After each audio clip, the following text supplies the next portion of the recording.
La foi en l'Esprit Saint ne consiste pas, de toute évidence, à simplement ajouter une nouvelle personne divine à la liste. On ne peut pas compter quand il s'agit de Dieu, comme on compte les choses qui se trouvent accidentellement exister.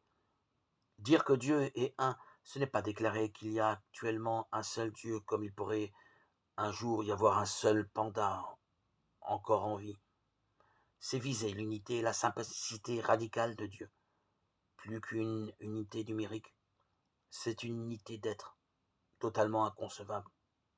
En disant que deux personnes s'aiment, nous ne faisons pas un constat numérique. Nous avons en vue une réciprocité, une mutualité, qui est bien plus que le fait pour deux personnes de se trouver éprouver les mêmes sentiments l'une pour l'autre.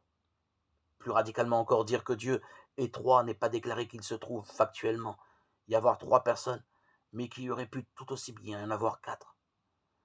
C'est désigner dans notre langage infirme cet amour qui est foncièrement mutuel et sans introversion éternelle et au sens propre, extraverti, projeté au-delà de lui-même. L'amour qui dans sa ronde lance le soleil et tant d'étoiles.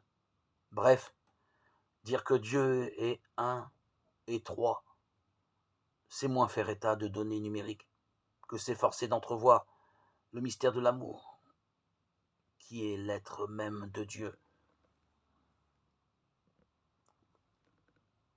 en tant que Père, Fils et Saint-Esprit.